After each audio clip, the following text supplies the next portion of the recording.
오늘 말씀은 창세기 12장입니다. 창세기 12장. 부름받은 아브라함, 또 아브라함을 부르신 이런 제목입니다. 하나님께서는 인간을 지으시고 인간에게 자유의지를 주시고 인간 스스로에게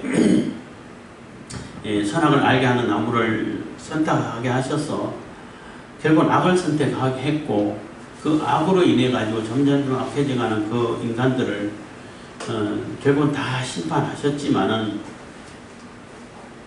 악을 저지를 때마다 악한 인간을 다 심판만 해가지고는 이 인간을 구원할 방법이 없다는 겁니다.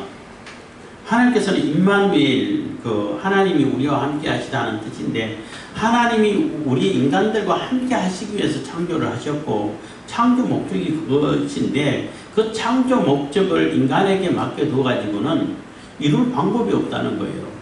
인간 스스로는 워낙 전적인 부패가 돼서 아무리 셋 계통을 선택하고 하나님께 예배할 수 있게 만들고 또 약속을 주고 해도 계속 악한 길로만 가고 하나님의 약속을 믿지 못하고 결국은 폭력을 더해서 악에 악을 더해서 결국 심판당하는 그런 꼴을 보고, 다시 노아를 통해 가지고 시작했는데, 노아가 하나님께 제사 드릴 때에 무지개를 보여주면서 언약을 해주셨잖아요. 다시는 물로 심판하지 않겠다는 거예요.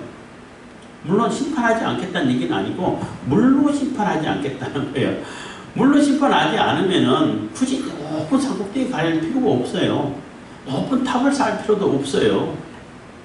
근데 인간들은 그 약속을 믿지 못하고 또 높은 탑을 쌓고 바벨탑 사건을 일으켜서 결국은 강제로 이렇게 하나님께서 다 흩으시는 이런 모습이 11장까지 나오면서, 그래서 한 사람을 다시 택한 거예요. 그래서 아브라함을 택하셔가지고 아브라함의 약속을 해주죠. 땅에 대한 약속을 해주시고 자손에 대한 약속을 해주시고 보호에 대한 약속을 해주셔요.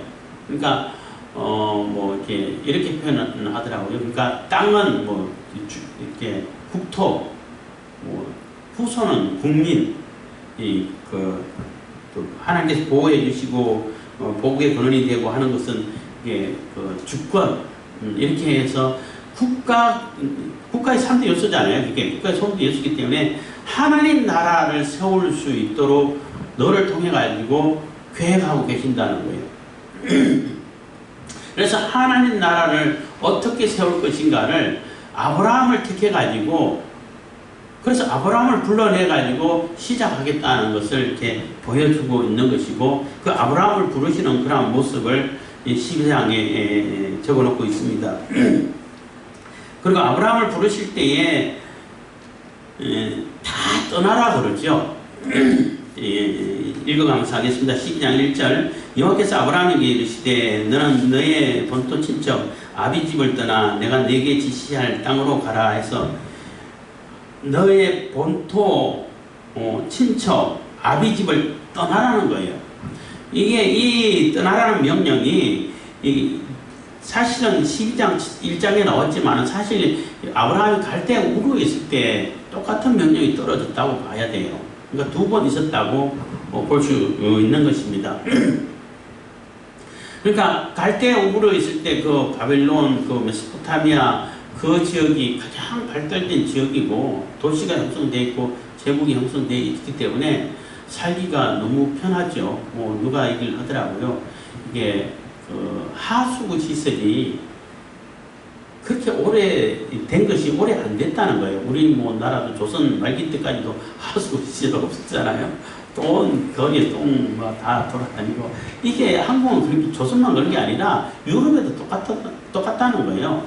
하수구 시설이 없고 이게 변처리하는 곳이 이게 별로 없어서 온 뒷거리에 똥 받치고, 그래서 하이힐이 똥 덜 밟으려고 그렇게 고안된 신발이 하이힐이라고 그러더라고요. 그리고 그쪽에 지금도 옛날에 몇백 년 된 건물들 보면은 이 계단으로 돼가지고 이렇게 높아져 있다고 그래요. 다 길거리에 소똥이고 똥밭이 오물덩어리니까 그게 집을 안 들어오게 하기 위해서 높여서 했다고 그러더라고요. 그만큼 이게 하수도 개념이 이게 오래 안 됐다는 거예요. 근데 그 메소포타미아 그쪽 우르 지역 거기에는 아브라함이 있었을 때 그 당시부터 물을 끌어와가지고 높이 이제 물수로로 만들어서 동그랗게 이렇게 파가지고 이렇게 먹을 수 있는 물이 들어가고 빙 돌아서 집을 해갖고 이렇게 나갈 수 있도록 만들어 놨다는 거예요. 그러니까 상수도 하수도가 다 이렇게 장치되어 있다는 거죠. 그만큼 문화가 발달되어 있다는 거죠. 그러니까 얼마나 사실 살기가 편하겠어요.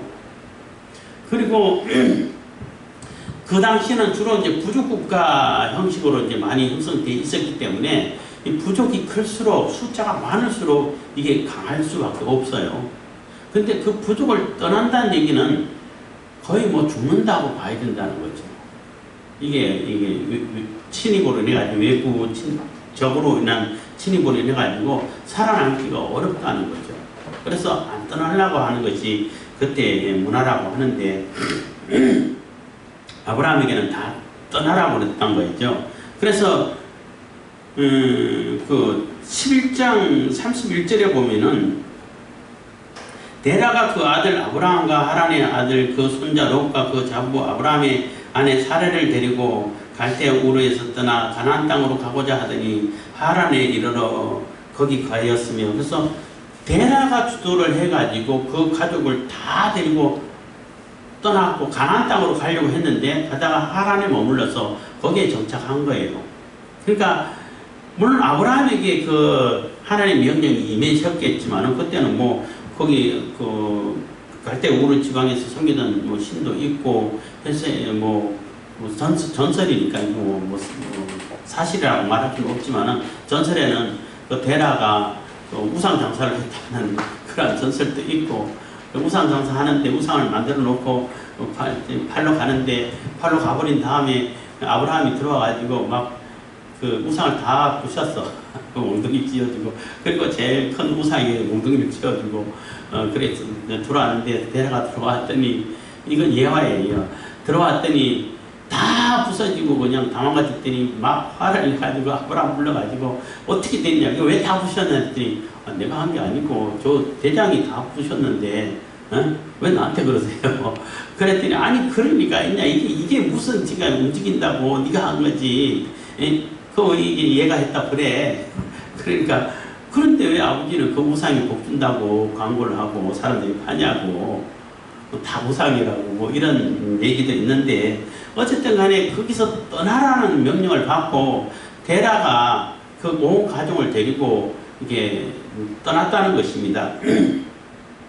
그리고 뭐 또 뭐 이것도 전설이기도 합니다만 데라가 하란이 먼저 죽었다고 그랬잖아요. 하란을 먼저 이렇게 인신제물로 바쳐져 가지고 또 뭐 죽었다 뭐 이런 얘기도 있고, 어쨌든 데라가 다 데리고 이렇게 떠나갔다는 것입니다. 그때 아마 아브라함에게 똑같은 명령이 주어졌지 않았을까라고 보는 것입니다. 그리고 하란에 머물러 있다가 하란에서 다시 또 이렇게 하나님 명령이 재차 이렇게 떨어진 것이 오늘 12장 1절이라고 말할 수 있는 것입니다.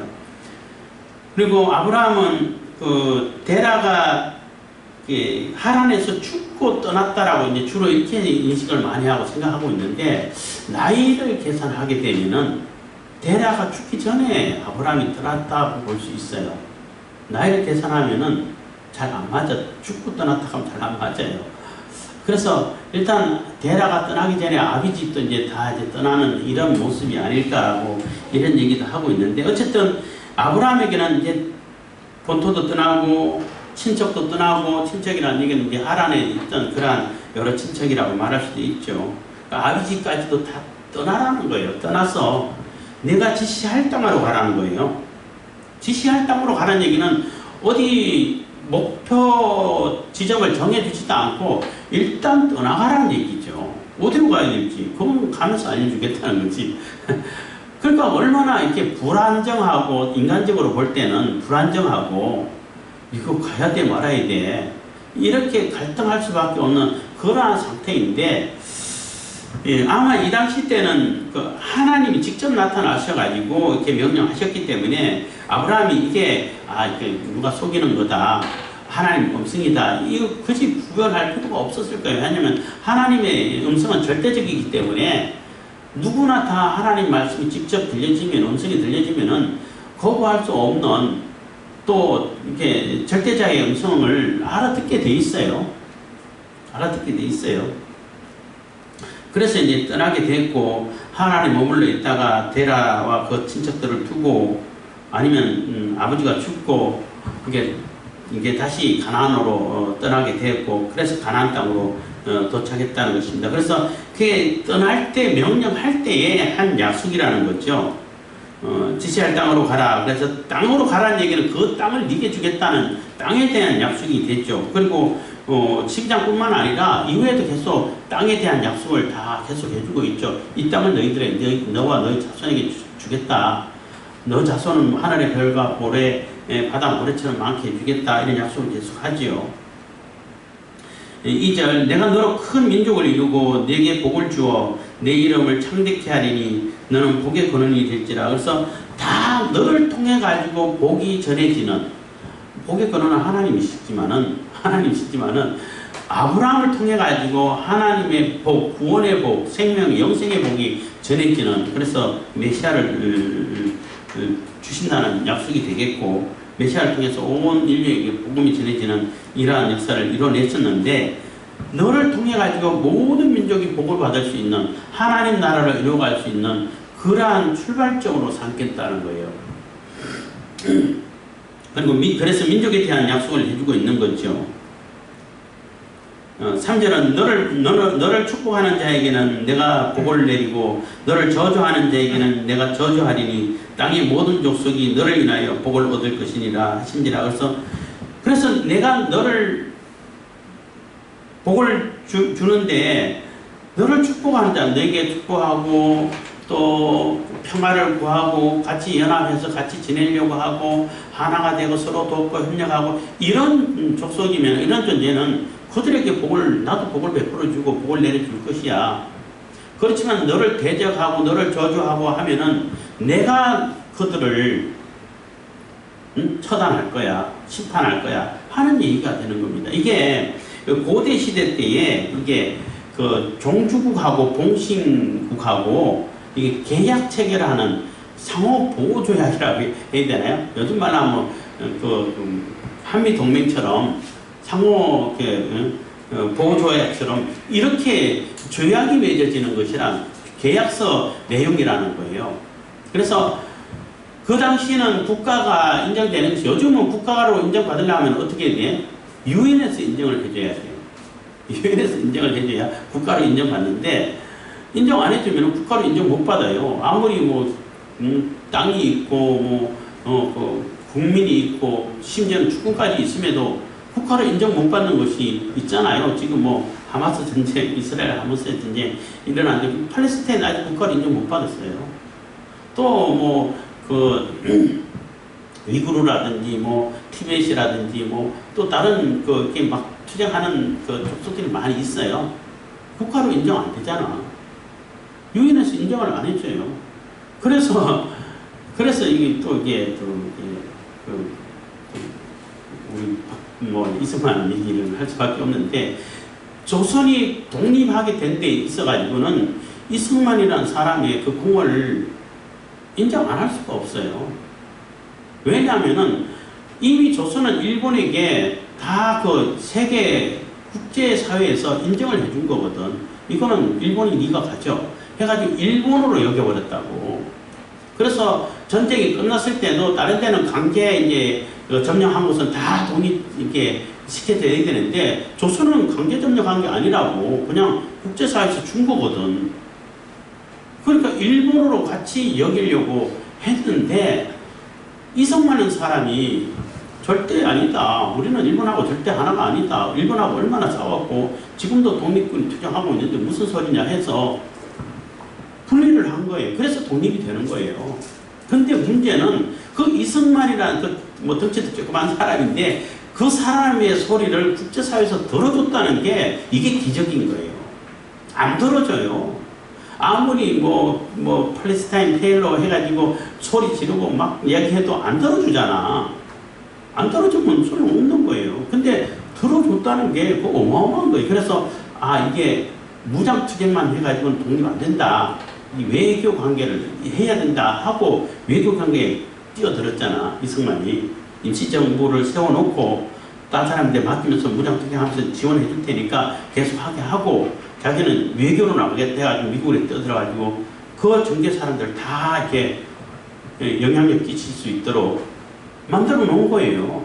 그게 보통 사람의 머리로서 나올 수 있는 게 아니라는 거죠. 대단한 그 전략이고 굉장히 보는 눈이 뭐 천리안이라고 말할 수 있을 만큼 먼 미래를 내다볼 수 있는 그러한 눈을 가졌기 때문에 그렇게 한 것이고 그렇게 해가지고 독립을 이뤄낸 거예요. 그거는 좌파들이 자꾸 이렇게 그것을 부정하려고 그러고 이승만 박정희를 계속 부정하려고 하는 이유 중에 하나가 공산화를 절대적으로 막았거든요. 공산주의를 절대적으로 막아버렸기 때문에 막 철창성 원수처럼 얘긴다고. 그렇고 같으면 북한 가서 살지 뭘로 이리 와서. 하여튼 어쨌든 그 얘기는 그만하고 그것처럼 유엔에서 인정해줘야 나라로 인정받는데 옛날에는 강대국이 인정해주면 나라가 되는 거예요. 그 당시에 강대국 그 주변을 장악하고 있는 그 강대국이 너도 나라야 하면은 나라가 되는 거예요.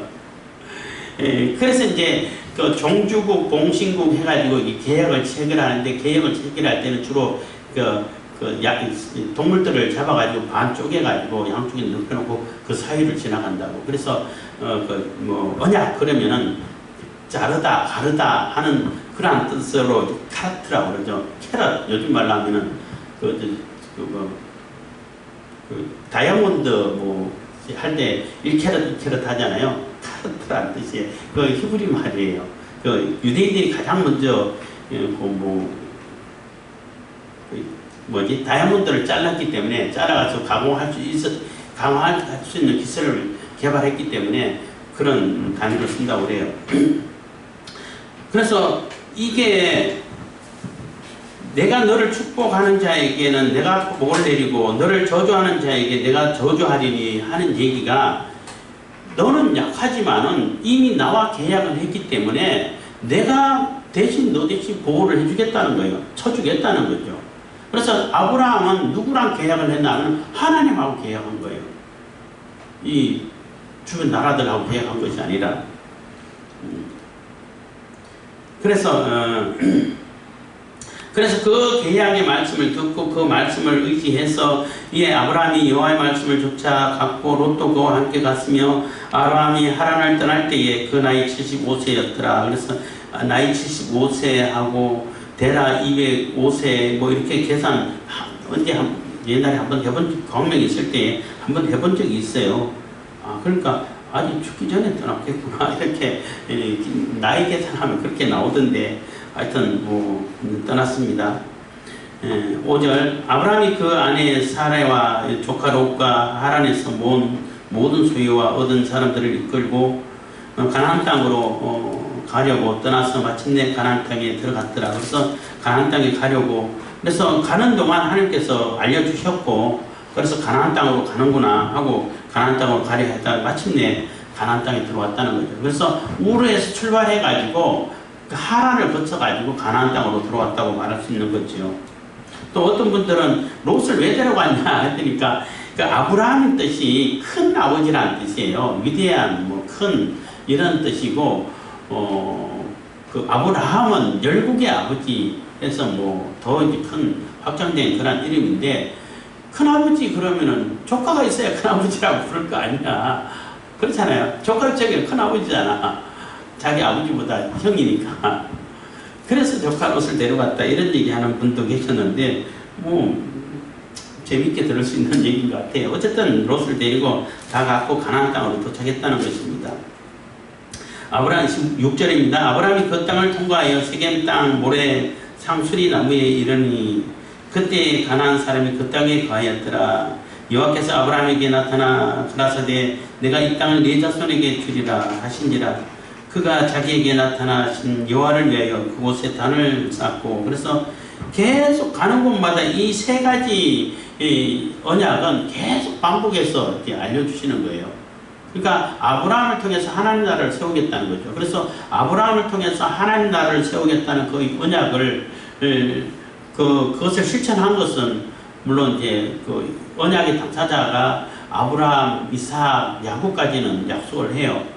그러니까 3대 족장이라고 말할 수 있죠. 그리고 요셉은 뭐냐면은 그 언약의 백성을 민족으로 이끌어갈 수 있는 통로 역할을 한 거예요. 그래서 야곱의 자손부터는 이제 하나님 나라 이스라엘로 이렇게 여겨지게 되고 12지파가 같이 하나님 나라를 동정하게 더 이상 이제 언약을 구분하지 않도록 언약의 백성, 언약의 후손이 아닌 사람을 이렇게 구분하지 않는 그런 상태가 됐습니다. 그래서 계속 이렇게 알려주고 계시는 것이고, 그곳에서 하나님의 이름을 부르고 단을 쌓고 하나님께 예배하고 하는 그러한 장소로 삼았는데, 이게 자꾸 이렇게 그 광야, 그 가나안 땅은 이게 변화가 있다 보니까 자꾸 이제 그 목초지를 통해 가지고 목초지를 찾아가지고 점점점 갈 수밖에 없는 유목 생활을 하는 거죠. 그렇게 됐다는 것입니다. 거기서 베델 동편 산으로 옮겨 장막을 치니 선은 베델이요 동은 아이라. 그가 그곳에서 여호와를 위하여 단을 쌓고 여호와의 이름을 부르더니 점점 남방으로 옮겨갔더라. 그래서 점점점 남방으로 옮겨간 것은 뭐 가뭄도 임하고 여러 가지 환경도 임하고 또 가난한 사람들의 이렇게 위협도 있고 하다 보니까 조금 더 안전하고 조금 더 뭐 풀이 많고 이런 곳을 찾아가다 보니까 점점점 남쪽으로 가게 됐다는 거예요. 10절 그 땅에 기근이 있으므로 아브라함이 애굽에 우고하려 하여 거리로 내려갔으니 이는 그 땅에 기근이 심하였습니다. 그런데 기근이 와가지고 막 기근이 심하다 보니까 자꾸 애굽 땅을 바라볼 수밖에 없죠. 거기는 뭐 비가 안 와도 나일강이 범람으로 인해 가지고 항상 이렇게 곡식이 있고 뭐 좋은 땅이죠. 그래서 뭐 좋은 땅을 보고 애굽과 같더라 이런 표현을 많이 쓰죠. 그래서 하나님께 주신 약속의 땅을 하나님 약속의 말씀을 붙들고 좀 힘들더라도 어렵더라도 끝까지 버티고 인내하고 기다려야 되는 이런 모습이 정상일 것 같은데 그렇지 못한다는 거예요. 약한 인간의 모습을 볼 수밖에 없는 거죠. 그러니까 아브라함 이 시대 때는 지금 우리처럼 성경이 있어가지고 하나님께서 이렇게 계획하시구나 이런 말씀으로 이렇게 이해해 갈 수 있구나 하고 우리가 하나님 뜻을 쉽게 찾아볼 수 있는 그러한 이점이 있는데 아브라함 때는 그런 거 없잖아요. 마냥 기다릴 수밖에 없어. 언제까지 기다려야 될지 이게 맞는 건지 틀린 건지 그런다고 했는데 언제 이루어지지? 이러한 상태이다 보니까 더 이렇게 불안해하고 또 인간적으로 또 이렇게 안정을 찾아갈 수밖에 없는 그러한 상태가 아니었을까 이런 생각을 하게 되는 것입니다. 그래서 10절부터는 이제 아브라함이 애굽에 내려가 가지고 그 아내를 누이라고 속이고 있다가 또 이렇게 왕국으로 뺏길 뻔했다가 하나님께서 개입하셔가지고 다시 이제 돌아오고 찾아오는 이런 과정인데 이걸 왜 여기 적어놨나 하면 물론 아브라함이 약한 모습을 보여주고 있겠지만은 아까 약속했잖아요. 너를 축복하는 자에게는 내가 복을 내리고 너를 저주하는 자에게는 내가 그를 저주하겠다는 이게 종주국과 공신국의 상호 방위조약이라고 말할 수 있는 그 조약을 맺어놨기 때문에 너를 해롭게 하는 자는 내가 그를 징계를 할 거야. 처벌을 할 거야. 하는 예화가 되는 거예요. 그래서 기근이 있고 먹을 거 없으니까 애굽으로 내려가다 보니까 불안하고 두려운 거예요. 이제 10절 그 땅에 기근이 있으므로 아브라함이 애굽에 우고하려 하여 거리로 내려갔으니 이는 그 땅에 기근이 심하였습니다. 11절 그가 애굽에 가까이 이를 때에 그 아내 사례 들어 말하되 나 알기에 그대는 아름다운 여인이라. 이쁜 게 문제야. 이쁜 문제야. 너무 예쁘다 보니까 그렇게 써놨더라고요. 애굽 주로 이제 흑인들이 주로 살고 까무잡잡한 사람들이 살다가 특히 이제 여기 사례는 하얀 피부를 가지고 있는 또 이렇게 사람이라고 하더라고요. 그런데 그러다 보니까 얼마나 예쁘게 보이겠어요. 실질적으로 예쁘고 그리고 이 당시는 야곱 얘기도 나오고 이삭 얘기도 나오고 예곱 얘기도 나올 때에 나이들이 60세, 40세, 60세 뭐 이렇게 돼가지고 한 소년처럼 움직이는 걸 본다고.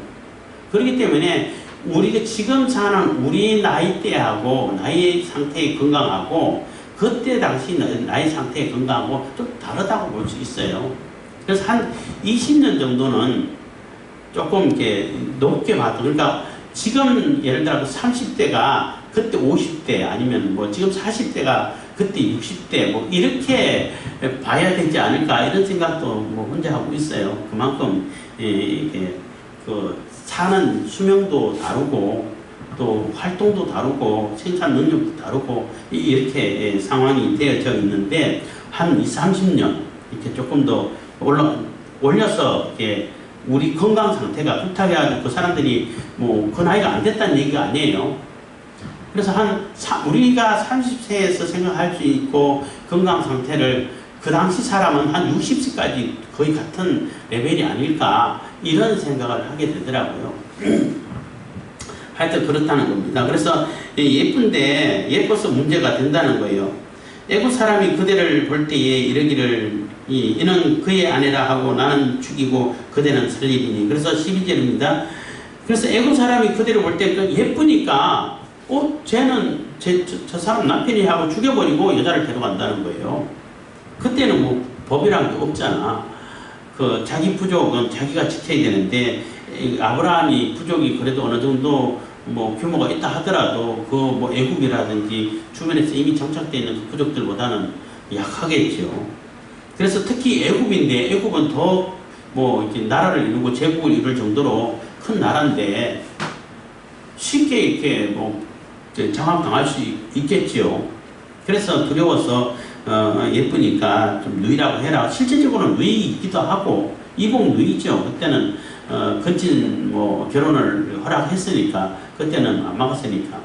그래서 실질적으로는 이복 누이지만은 아내가 됐는데 아내란 말은 이렇게 말하지 말고 누이까지만 해라.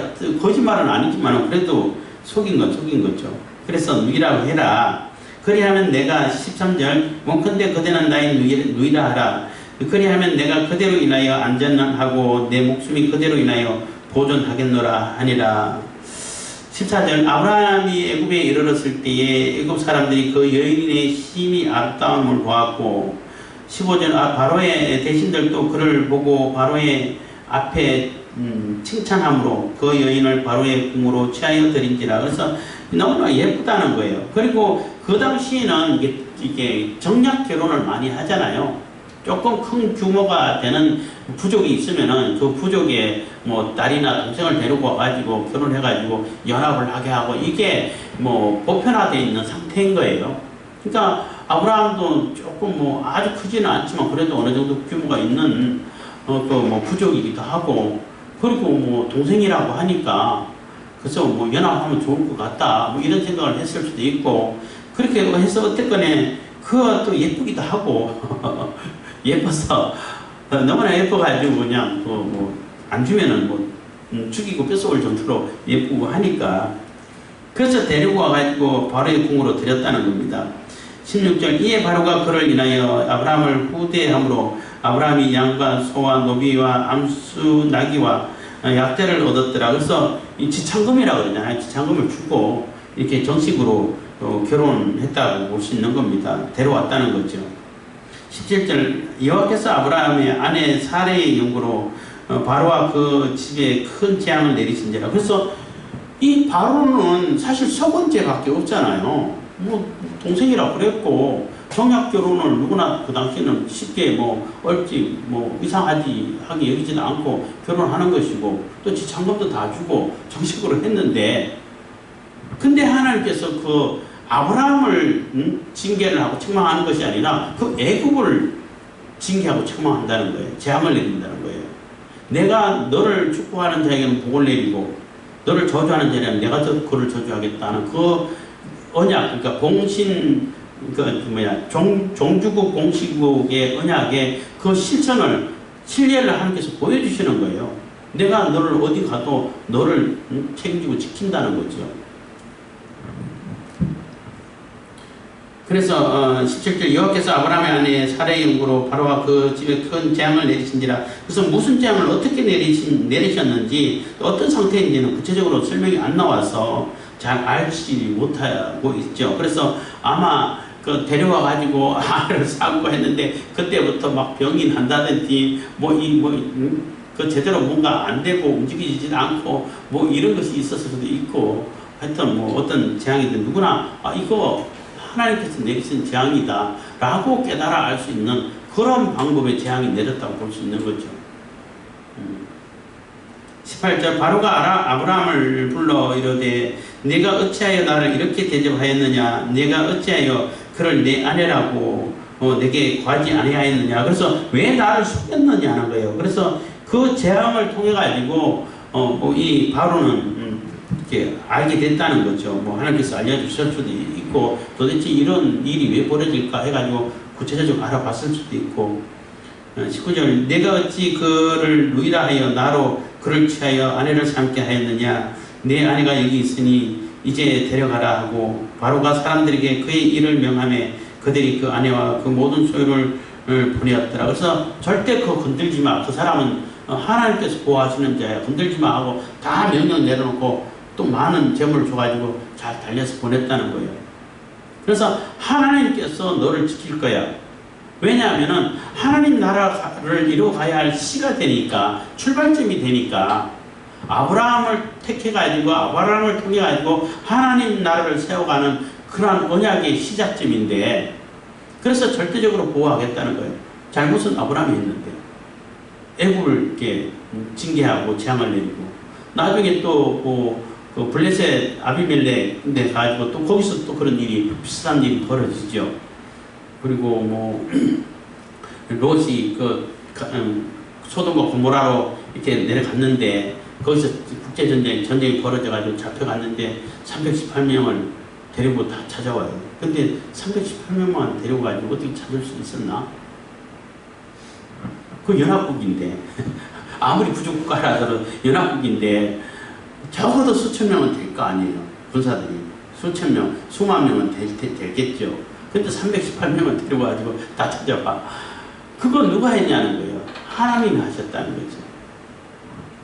그래서 하나님께서 그렇게 절대적으로 보호해 주시겠다는 겁니다. 그래서 하나님 나라에 대한 약속을 아브라함에게 해주셨고, 아브라함을 통해 가지고 그 약속이 이렇게 실행돼 가는 그런 모습을 요셉을 통해 가지고 실현돼 가고 형성돼 가고, 그래서 다윗에 이르러 가지고 그 약속이 처음으로 실현되는 것처럼 보였죠. 그럼 완전한 실험은 아니고 실현됐고, 그래서 예수 그리스도를 통해 가지고 실현된 것이고, 또 출애굽해가지고 광야에서 10계명이 주어졌을 때도 그게 이제 대헌장이 되는 거죠. 나라의 하나님 나라의 대헌장이 되는 것이고, 이렇게 얘기할 수 있는 것입니다. 그래서 아브라함을 통해서 하나님 나라에 대한 약속을 주시고 이렇게 시작돼 가고 있다는 것을 창세기 12장에서 보여주고, 그 약속의 실현을 아브라함은 못 지켜도, 아브라함은 못 지키잖아요.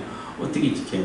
아브라함은 못 지켜가지고 자꾸 실수하고 넘어져도 하나님은 그대로 지켜나가신다는 것을 12장에서 보여주고 있는 것입니다. 기도하겠습니다. 하나님, 감사합니다. 이 시간에도 은혜와 복을 베푸시면 감사드립니다.